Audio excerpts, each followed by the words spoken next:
Assalamualaikum warahmatullahi wabarakatuh. Pada masa awal pendirian, Masjid Raya Baitur Rahman tidak hanya menjadi tempat ibadah semata. Masjid ini dijadikan Kesultanan Aceh sebagai pusat pendidikan ilmu agama Islam. Nah rekan tua, menurut info yang telah kami dapatkan, para penuntut ilmu yang datang ke masjid tersebut tidak hanya berasal dari warga lokal, tetapi juga berasal dari Melayu, Persia, Arab hingga Turki. Ketika zaman penjajahan Belanda, Masjid Raya Baitur Rahman menjadi semacam benteng pertahanan. Rakyat Aceh memperluas fungsinya sebagai basis perlawanan. Namun, dalam agresi militer Belanda kedua pada tanggal 10 April tahun 1873 yang dipimpin oleh Jenderal Van Swieten, masjid ini dibakar hingga habis. Perjuangan rakyat Aceh sama sekali tidak surut meski kehilangan Masjid Raya Baitur Rahman.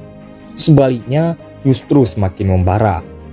Kemudian, Masjid Raya Baitur Rahman selesai dibangun kembali pada tanggal 27 Desember pada tahun 1881 pada masa kekuasaan Sultan Aceh terakhir, yaitu Muhammad Daud Shah.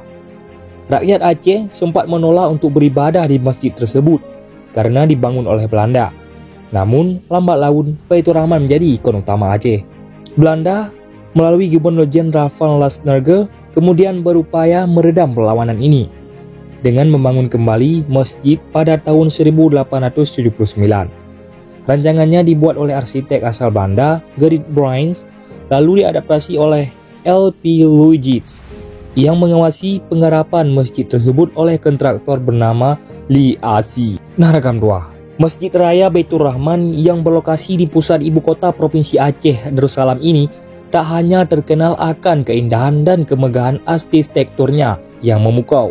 Sejarah yang dimiliki masjid ini telah menjadikan sebagai simbol agama, budaya, dan perjuangan rakyat Aceh Darussalam. Masjid Raya Baitur Rahman didirikan pada tahun 1612 pada masa kekuasaan Sultan Iskandar Muda.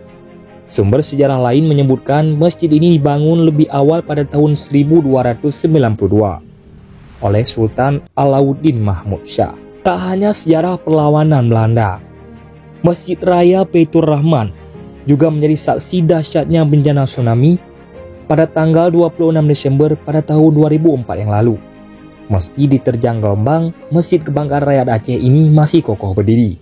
Kini, Masjid Raya Baitur Rahman tampil dengan replika payung-payung yang menyerupai Masjid Nabawi di Arab Saudi, yang menambah keindahan dan kemegahannya. Masjid Raya Baitur Rahman menjadi salah satu destinasi wisata religi wajib yang senantiasa menarik wisatawan dari dalam maupun luar negeri.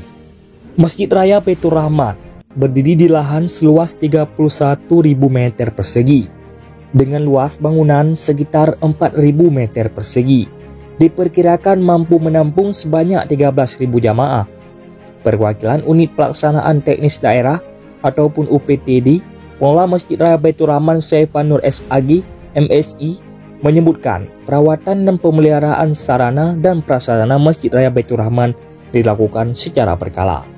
Memasuki bagian dalam ruang utama masjid, terlihat tiang-tiang penyangga kokoh berwarna putih dan hamparan ruangan berlantai marmer dengan warna senada. Tampak seberapa lampu bergantung penunggu menambah kesan autentik.